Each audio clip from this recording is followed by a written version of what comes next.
సుమగారు మీరా? Sorry అండి, మీరని తెలియక మా వాళ్ళు లోపలేసారు.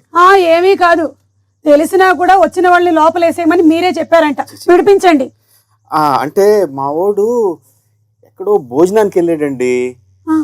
తను వచ్చేసరికి టైం పడుతుంది, కానీ మన ఇంటర్వ్యూ కానిచ్చేద్దాం. అర్థమైందండి, మీరు మీ ఆర్టిస్ట్ ని ఎలా వాడుకుంటారో అర్థమైందండి. విడిపించరా? ఇంటర్వ్యూ కానిచ్చేస్తే మొదలు పెట్టమంటారా? ఇలాగా తప్పేముందండి, వెరైటీగా ఉంటది. మీ ప్రతి సినిమా ఫస్ట్ హాఫ్ ఒక రేంజ్ లోను, సెకండ్ హాఫ్ ఇంకో రేంజ్ లోను ఉంటుంది. మరి బాహుబలి ఫస్ట్ చూసేసాం, సెకండ్ ఏ రేంజ్ లో ఉండబోతుంది?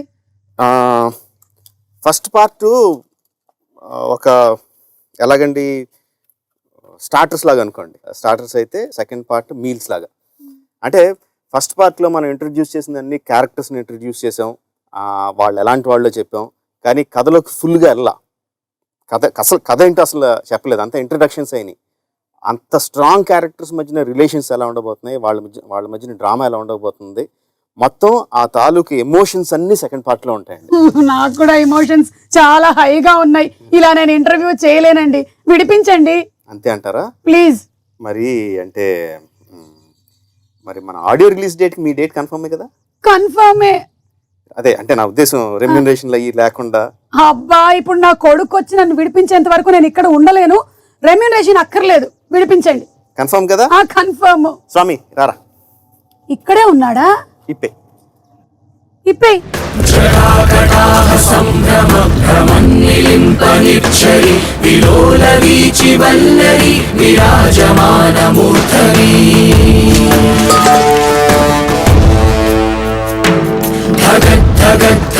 జ్వలల్లలాటపట్టపావకే కిశోర చంద్రశేఖరే ప్రతి ప్రతిక్షణం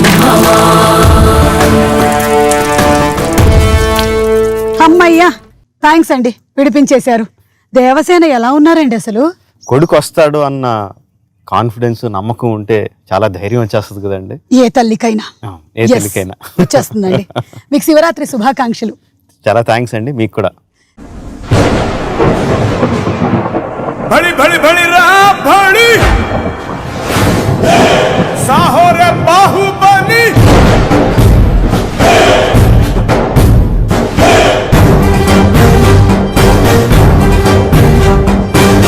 बड़ी बड़ी बड़ी बड़ी साहो रे बाहुबली. శివుడికి బాహుబలి సినిమాకి చాలా అవినాభావ సంబంధం ఉంది. మాకు ఆ శివలింగం క్యారీ చేస్తూ ప్రభాస్ వచ్చేటువంటి ఆ షాట్ ఏదైతే ఉందో అది మీరు మా ఫోటోస్టాటిక్ మెమరీలో అలా ఉంచేశారు కంప్లీట్గా. ఇక లైఫ్ లాంగ్ మా అందరికీ గుర్తుండిపోతుంది.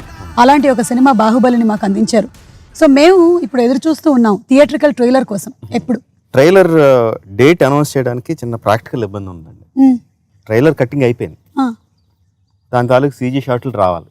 మేము పలానా సీజీ షాట్లు వచ్చిన తర్వాత మేము దానికి డిఐ చేసో సౌండ్ అంతా ఫిక్స్ చేసి చేయడానికి ఇంకొన్ని రోజులు, ఒక 2-3 రోజులు ఎక్స్ట్రా పడుద్ది. మేము డేట్ అనౌన్స్ చేసాం అనుకోండి, స్టూడియో వాళ్ళు ఆ డేట్కి ఇస్తారు. విఎఫ్ఎక్స్ స్టూడియో వాళ్ళు మీరు ఆల్రెడీ అనౌన్స్ చేశారు, వాళ్ళతో అబద్ధం అనడానికి ఉండదు. ఒకసారి అనౌన్స్ చేసిన తర్వాత లేదు మీరు తొందరగా ఇవ్వండి అంటానికి లేదు, వాళ్ళు ఆ డేట్కి ఇస్తారు. వాళ్ళు ఇచ్చిన తర్వాత మేము అవన్నీ ప్యాకేజ్ చేసి ఇవ్వాలి. డేట్ అనౌన్స్ చేశారు, మీరు ఇంకా ఎందుకు రిలీజ్ చేయట్లేదని జనం గోల పెడతారు. సో ఇది మా ప్రాక్టికల్ ఇబ్బంది. సో డేట్ అనౌన్స్ చేయడం కష్టం అండి, బట్ డెఫినెట్గా మిడ్ మార్చ్లో అయితే వస్తుంది. మొత్తానికి మన విఎఫ్ఎక్స్ వాళ్ళకైతే ఇప్పుడు తెలిసిపోయింది మీరు చెప్పే ఏ డేటు నిజం కాదు. ఓకే, సో బాహుబలి 1 చూసాము, ఇప్పుడు బాహుబలి ద కన్క్లూజన్, అంటే ఇక్కడతో స్టోరీ ఎండ్. మనం ఏ కథ అయితే మొదలు పెట్టామో ఆ కథ ఎండ్ అయిపోద్దండి. ఓ, దీన్ని మళ్ళీ సాగదీయడం, ఎక్స్టెండ్ చేయడం ఉండదు. బట్ క్యారెక్టర్లో అయితే ఎండ్ కావద్దని. ఎందుకంటే ఈ కథ రాసిన వెంటనే కథను అందంగా తీయడం కోసం ప్రతి క్యారెక్టర్కి, ప్రతి ఆర్టిస్ట్కి ఆ క్యారెక్టర్ గురించి మొత్తం అంతా తెలియాలి. సినిమాలో ఉన్న భాగం మాత్రమే కాదు, వెనక ముందు కూడా బాగా తెలియాలని చెప్పి మేము చాలా పెద్ద ఎక్సర్సైజ్ మొదలు పెట్టాము. Each and character. ఇప్పుడు శివగామి సినిమాలో మొదలైనప్పుడు రాజమాతగా పవర్ఫుల్ పొజిషన్లో ఉంది. బట్ ఆ పొజిషన్ ఆవిడ ఎలా వచ్చింది, అసలు ఆవిడ ఎక్కడి నుంచి వచ్చింది, ఆవిడ ఏ పొజిషన్లో ఎలా రాజమాతగా అయింది, అంత పవర్ ఒక ఆడావిడ అంత పవర్ ఎలా చేజెక్కించుకుంది, ఇలాగా మేము కథలు రాసుకోవడం మొదలుపెట్టాం. ఆ క్వశ్చన్స్ మేమే క్వశ్చన్స్ వేసుకొని ఆ క్వశ్చన్స్ అన్ని వాటికి ఆన్సర్ రాయడం మొదలుపెట్టాం. సో సినిమాలో ఇంత కథ ఉంటే బ్యాక్ స్టోరీస్ ఇంత కథ వచ్చినాయండి, ఇంత కథలు వచ్చినాయి. ఆ కథలన్నీ కూడా చాలా ఎమోషనల్గా, అంటే ఏదో డాక్యుమెంటేషన్ గురించి అని కాదు, కథలన్నీ చాలా ఎమోషనల్గా, ఈ సినిమాలో ఎంత డ్రామా అయితే ఉందో అంతకన్నా ఎక్కువ డ్రామా కూడా అందులో వచ్చింది. ఓకే. సో అలాంటి కథలు వచ్చినప్పుడు వాటిని అలా వదిలేయడంగా కూడా కరెక్ట్ అనిపించలా. మంచి కథ ఉన్నప్పుడు కథ చెప్పాలి. కరెక్ట్. సో అందుకనే ఏంటంటే సినిమాగా సాగదీయడం అనేది కుదరదు, సినిమా ఇక్కడితో అయిపోద్ది. బట్ క్యారెక్టర్లు మాత్రం కంటిన్యూ అవుతాయండి రకరకాల రూపాల్లో. టీవీ సిరీసో, యానిమేషన్ సిరీసో, కామిక్ బుక్సో, గేమ్సో, నోవెల్సో, గ్రాఫిక్ నోవెల్సో, సో రకరకాల ఫార్మాట్స్లో బాహుబలి మాత్రం కంటిన్యూ అవుతూ ఉంటుంది. ఆ క్రెడిట్ మాత్రం రాజమౌళి గారు మీకు 100% దక్కుతుందండి. ఎందుకంటే కొన్ని సినిమాలు మనం చూస్తాము, వాటిని థియేటర్లో వదిలేస్తాము, కొన్నిటిని ఇంటికి తీసుకెళ్తాము, ఒక వారం రోజులు గుర్తుపెట్టుకుంటాం. కానీ ఇలాంటి సినిమాలు, ఇలాంటి పాత్రలు లైఫ్ లాంగ్ గుర్తుండిపోయేలాగా మీరు ఒక ముద్ర వేసేశారు. మాకు ఇప్పుడు 1 year 1.5 year దాటినా కూడా ఎవరు శివగామిని మర్చిపోలేదు, ఎవరు శివుడిని మర్చిపోలేదు. కట్టప్పనైతే రోజు తలుచుకుంటున్నారు. కట్టప్ప ఇంట్లో మెంబర్ అయిపోయాడు అసలు. ఏ కట్టప్ప అని అతను అనడం, ఇతను అనడం, నువ్వెందుకు చంపావురా అనడం ఒక ఊత పదం లాగా అయిపోయింది అది. సో ఆ క్యారెక్టర్స్ అన్నిటిని మీరు ఇమోషనల్ బాండింగ్ ఏదైతే ఉందో అది డీప్ కనెక్ట్ చేసేసారు ఆడియన్స్ తో. కథకుడిగా ఎంత రాసినా, డైరెక్టర్గా ఎంత తీసినా అండి, ఫైనల్గా మనం రాసిందంతా చేసిందంతా ఆడియన్స్కి రీచ్ అయ్యేది యాక్టర్ల ద్వారానే. బాహుబలి ఎవరు అంటే ఎవరికైనా సరే రోడ్డు మీద వెళ్ళేవాడిని, బాబు బాహుబలి అంటే ఎవరు అంటే గోమటేశ్వరుడి గురించి చెప్పరండి, బాహుబలి ఎవరంటే ప్రభాస్ అంటారు. అంటే యాక్టర్స్ వాళ్ళు ఓన్ చేసుకొని దానికోసం ఫిజికల్గాను మెంటల్గాను కష్టపడి అంత టైం ఇచ్చి దాన్ని ఓన్ చేసుకొని అంత ప్రేమించి ఆ క్యారెక్టర్లో లీనమైపోయారు కాబట్టి జనాలకు అంత చేరువైన, అంత జనాలకు అంత ఎక్కువ గుర్తుండిపోయిందండి. भड़ी भड़ी भड़ी रा भड़ी साहो रे बाहुबली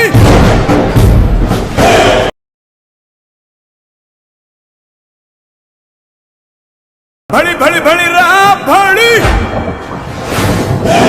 साहो रे बाहुबली. ఇక ఇందులో క్యారెక్టర్స్ ఇప్పుడు శివగామి, కట్టప్ప, అమరేంద్ర బాహుబలి, శివుడు వీళ్ళైనా ఇంకా ఉన్నారా? లేదండి, మెయిన్ క్యారెక్టర్స్ వీళ్ళే. నాకు వీళ్ళ మధ్యన ఉన్న డ్రామాని మొత్తం పండించడానికే నాకు టైం సరిపోలే. నాకు అంటే time in the sense cinema తాలూకు డ్యూరేషన్ సరిపోట్ల. ఇంకా బోల్డ్ అంత కథ చెప్పొచ్చు అందులోనే, ఇంకా చాలా కథ చెప్పొచ్చు. కానీ మనం 2 గంటలు 2.5 గంటల కన్నా ఎక్కువ పెట్టలేం కదా సినిమాని. సో చూపించడానికి లేదు. సో వేరే వాళ్ళని తీసుకొచ్చి అందులో పెట్టడానికి ఛాన్స్, స్కోప్ కనపడలా.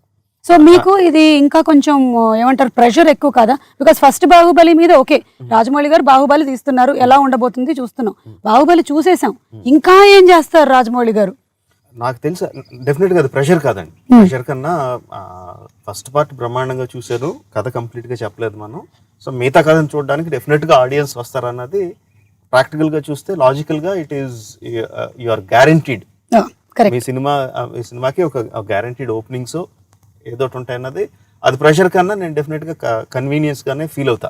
ఒక పెద్ద కథ సగం చెప్పాం, మిగతా సగం చెప్పాలి. సో ఇంకా ఏదో చూపించాలని తప్పని లేదు, ఎందుకంటే నాకు ఎంత చూపించాలో ఆల్రెడీ కథలో ఉందండి. ఇక ఇందులో కాలకేయుడు లాంటి పాత్రలు ఇంకా ఉన్నాయా? కొత్తగా వేరే ఏం రావు, కానీ కాలకేయులకి చిన్న పాత్ర ఉంటుందండి సినిమాలో. మీరు ఇంట్రడ్యూస్ చేసిన లాంగ్వేజ్ వల్ల ఇప్పుడు స్కూల్స్ లో కూడా ఆ మాధ్యమం కూడా మొదలెట్టారు.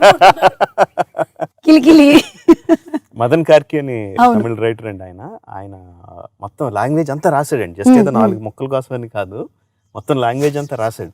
మీకు వచ్చా ఒక 2-3 సెంటెన్సెస్ అందులో అవి కాకుండా? నాకేమి రాదండి. మీకు వచ్చే ఉంటుంది, మీరు చెప్పట్లేదు కానీ. ఎందుకంటే యాక్టర్కి ఏ డైలాగ్ చెప్పాలి, ఎలా చెప్పాలి అన్నీ మీరు మీ బాడీ లాంగ్వేజ్తో, మాడ్యులేషన్తో చెప్తూ ఉండడం నేను చాలాసార్లు చూశాను. అంటే ఆర్టిస్ట్ని బట్టండి. ఫర్ ఎగ్జాంపుల్ ప్రభాస్కి అప్పుడు ఏం చేస్తున్నాం, ముందేం జరిగింది, తర్వాత ఏం జరగబోతుంది అన్నది మొత్తం బేస్మెంట్ అంతా ఎక్స్ప్లెయిన్ చేయాలి. ఓకే. తనకి చేసి చూపించడం, నువ్వు ఇలా చూపించడం అంత కరెక్ట్ కాదండి. తన ఆకలింపు చేసుకొని తన బ్రెయిన్లో దాని గురించి ఆలోచించుకొని he will give the output. So ఒక్కొక్క ఆర్టిస్ట్ ఒక రకంగా ఉంటారండి. రమ్యకృష్ణ గారికి అసలు ఏమీ చెప్పొద్దు, కరెక్ట్గా స్పాట్లోకి వచ్చిన తర్వాత డైలాగ్ ఏంటో చెప్తే చాలు అంత. నాజర్ గారికి ముందు సీన్ ఏంటి ఎంత చెప్పాలి, ఆయన మొత్తం అంతా క్యాలిక్యులేట్ చేసుకుని ఇటు అని చేస్తారు. స్వీటీ అయితే షో వన్స్నో అంటే ముందు చేసి చూపించి తర్వాత నేను ట్రై చేస్తాను, దాన్ని ఫైన్ ట్యూన్ చేసుకో అంటారు. So each one has a different way of how they want understanding. And artist ఎలా కంఫర్టబుల్ అయితే అలాగే చేయడానికి ట్రై చేస్తాను. ఫైట్స్ అండి ఇందులో, సీక్వెన్స్ ఆఫ్ వార్ అవన్నీ మనకి బాహుబలిలో మాకు ఒక రేంజ్ లో ఒక బెంచ్ మార్క్ సెట్ చేసేసారు. మరి fights are going to be even more bigger. అందరూ ఏగర్గా చూసేది ఏంటంటే అండి